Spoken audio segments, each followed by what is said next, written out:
Come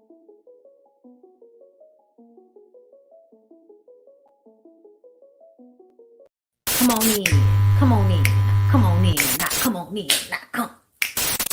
Sorry, y'all know I'm weird. Whatever. Hey everybody, what's up? It's your girl Bondi Blue. So let's go ahead. Hey everybody, what's up? It's your girl Bondi Blue. Okay, follow me on Instagram and let's get into the video, right? Hey everybody, what's up? It's your girl Bondi Blue, and this is Love and Hip Hop Family Reunion, episode 7. This is the last episode of the season. I want to let you guys off rip know, yes, I will be reviewing the Love and Hip Hop relationship show that they have coming out. I believe it's next week. I think it's next week.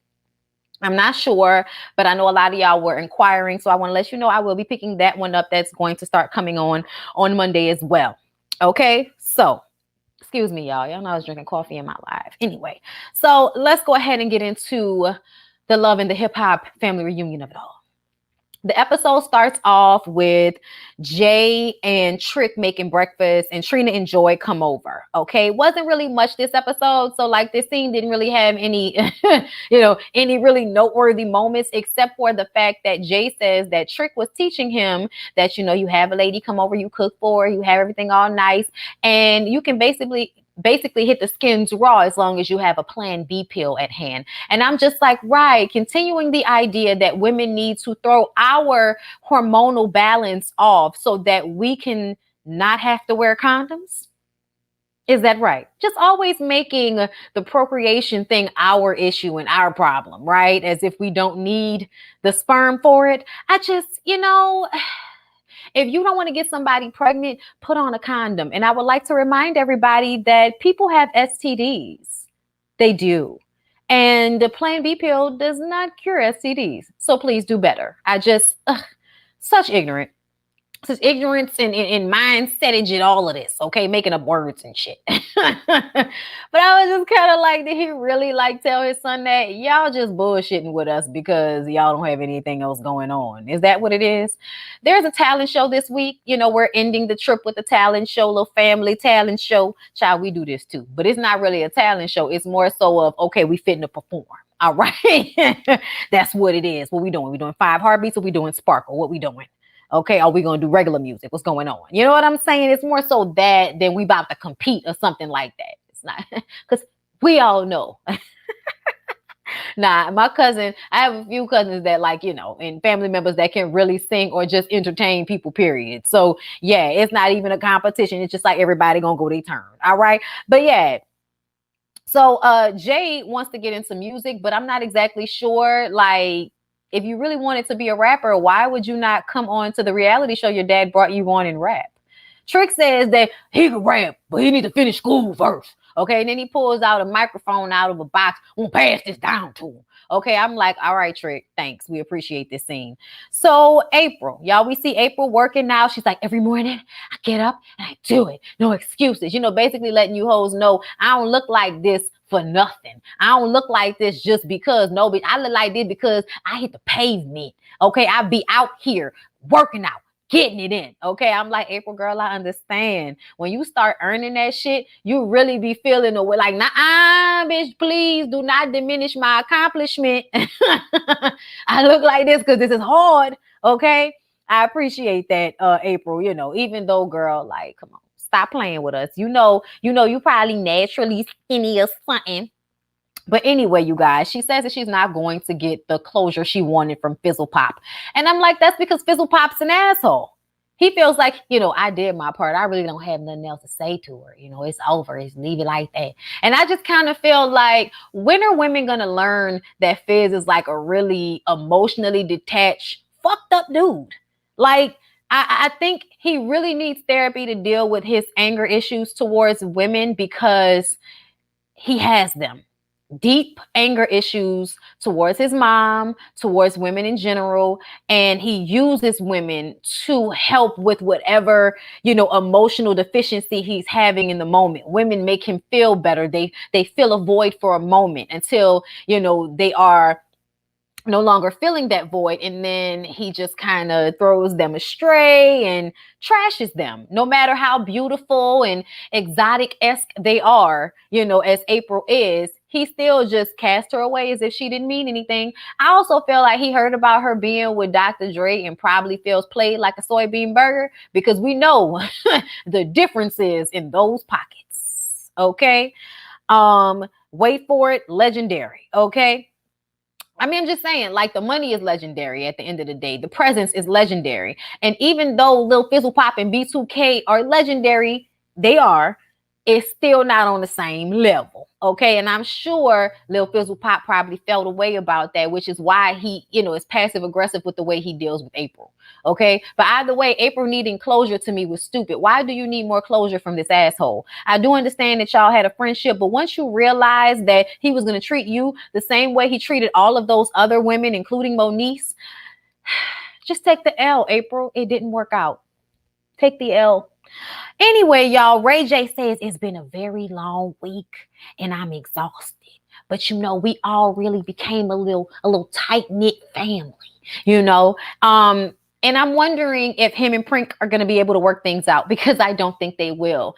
I think that he's going to keep trying, because Ray J has the same issue that his family has, like this need to show up in the world a certain way and trying to keep things together for the visual that gives and not for what it really, really is. I don't know if him and Prink have ever had a healthy relationship at any point, or really been fully happy and giving each other respect for longer than 5 minutes. So I personally feel like they don't need to be together, just from what we've seen over the years. Okay. But they do have children, and everybody always wants to keep the kids in a toxic situation as long as everybody is together.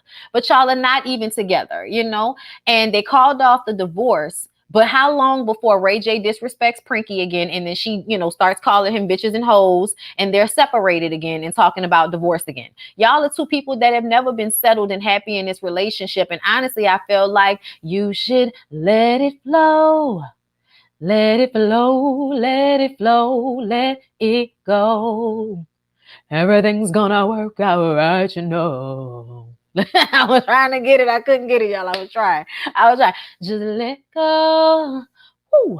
Let it flow, let it flow, let it go.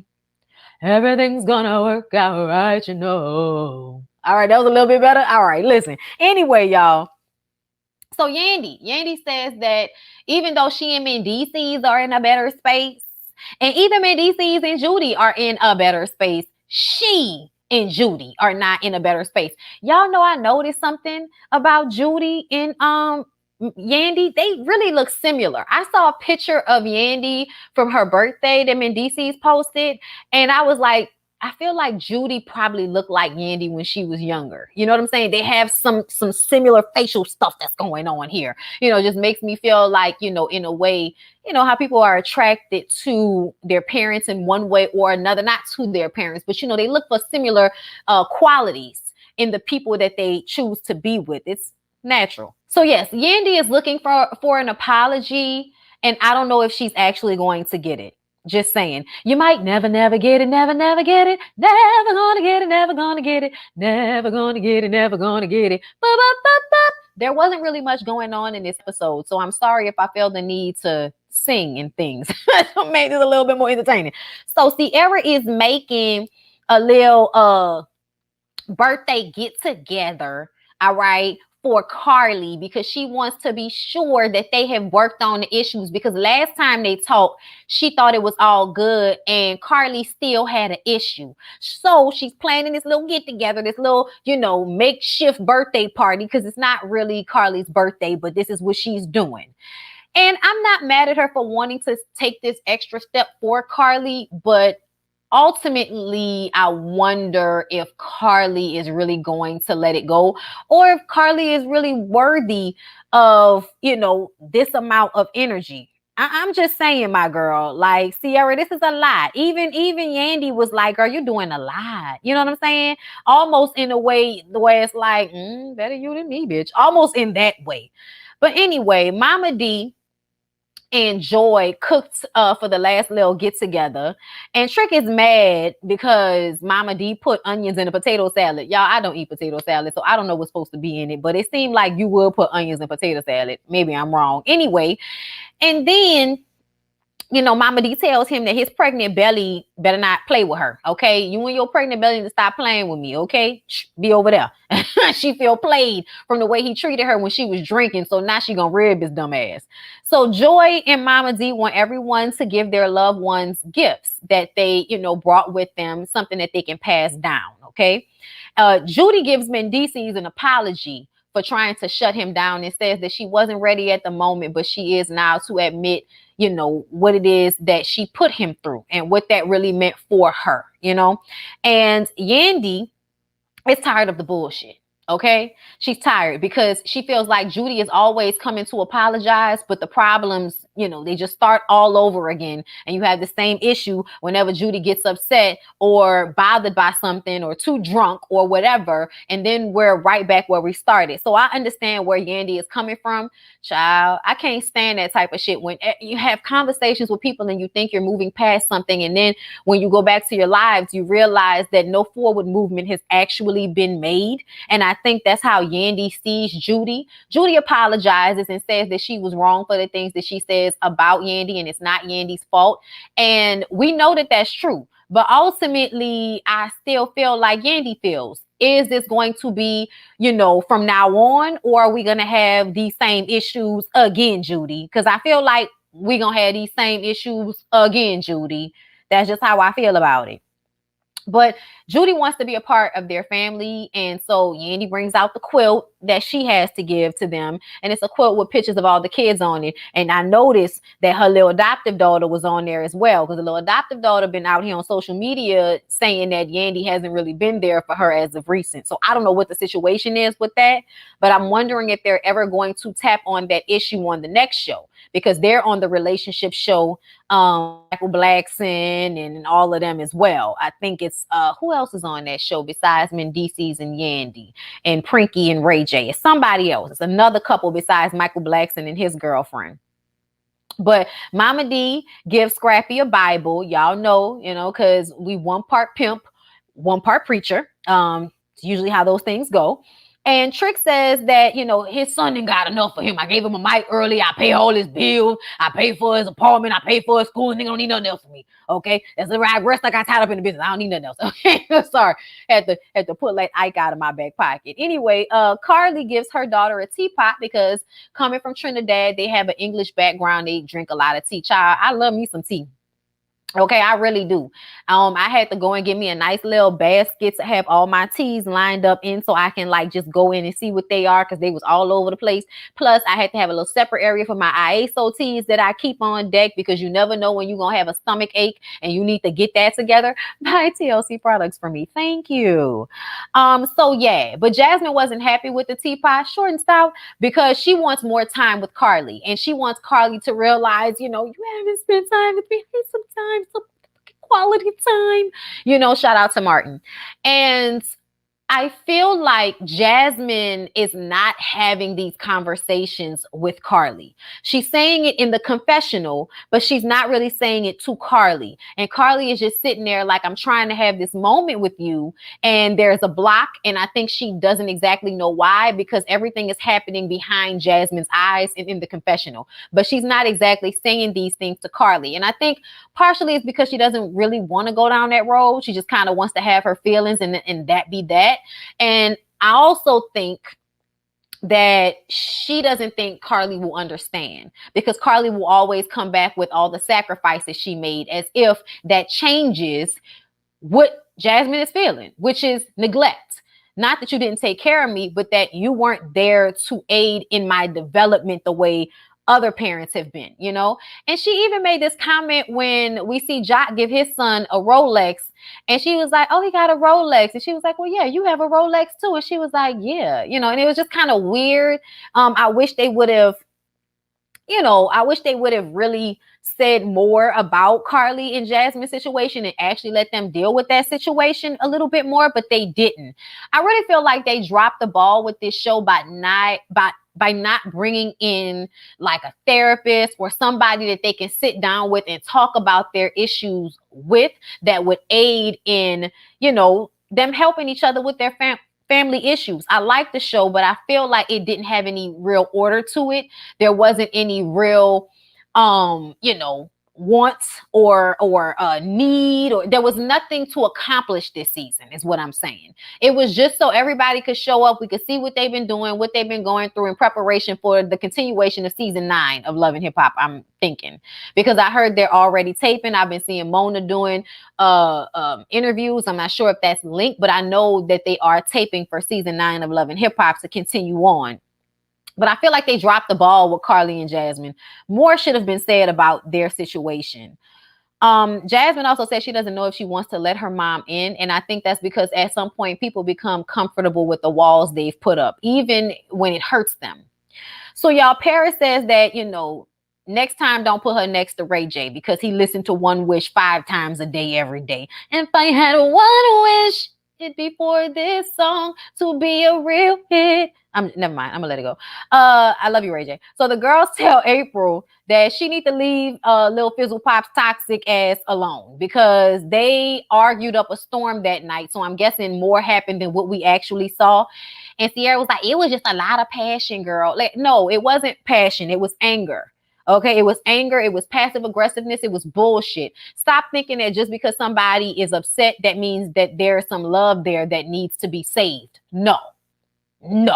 Okay. And then they surprise Carly with the fake birthday party, which makes her feel so good, about her situation with Sierra. And then they have the talent show where April, Erica, and Yandy tried a double dutch. It was terrible. Even Ray J was like, what are we doing here? Like, what is this? What's going on? I was like, I don't know what's going on. They needed to fix it, Jesus. Okay. Paris dances in her sauna suit with a straight face. Okay. Doing all of this, and Scrappy killed me. He was like, you lost all that weight, you got to do some skinny girl dances or something. Like, I don't think she knows any of those. And then y'all, the coup de grace to me, even though I was so happy to hear, you don't know nan ho, that been the places I've been, who spend the grants that I spend, 5, 5, 6 best friends ho, you know nan, Okay, yes, I was very happy to see Trick and Trina perform Nan. Trina had no other purpose really, except for at this moment to be here to perform this song with Trick. And I'm fine with that. I'm totally fine with that, okay? But the real highlight was Mama D in her black glittered bodysuit coming to give y'all in that order, in that order, in that order, in that order, in that order. In that order. Look good, bitch. Smell good, bitch. I like $1 million. Order me some wings and some fries. And don't forget my in that order. In that order. Y'all, sorry, that's my song. Y'all don't know. We play that around here. We definitely tell, all of our web music applications. I don't want to say it because I don't want to wake the bitch up. But yeah, we definitely listen to In That Order. In that order. In that order all the time around here. So I love me some Mama D. And she looked good. And Fred Sanford on them. Fred Sanford on them. Jab on it. Jab on it. This is also a testament to Young Jock's talent. But let's not forget, I deserve to be loved. Okay? Y'all better not play with Deborah. Don't play with Deborah. Don't play with Mama D. Okay? Because I'm fighting about Mama D. Y'all, even Erica had to say at the end of the day, even though she's had all these issues and turmoil with Mama D over the years, if it weren't for Mama D asking her to come, they would not have been able to work out their issues. I really do believe in this sense, Mama D probably was the person that said, y'all need to make sure Erica is there because they need to work on these issues. When they talked to the producers about what was going to happen, I'm more than sure it was more so Mama D who felt like that conversation needed to happen. And she was right. But I also feel like Erica has matured, and she was too immature back in the day to understand where Mama D was coming from when she said certain things, because Mama D was not always wrong. She just sometimes would, act crazy and be too involved.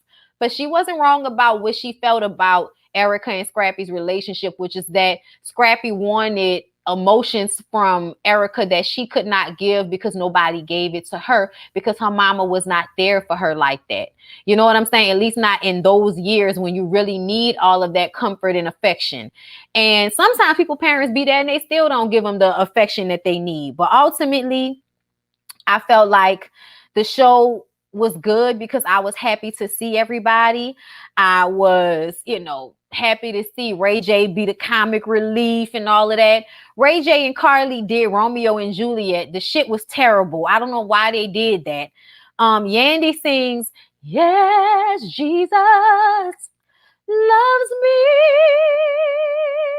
for the Bible tells me so.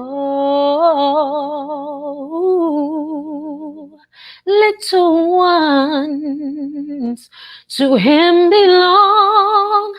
They are weak, but he is strong.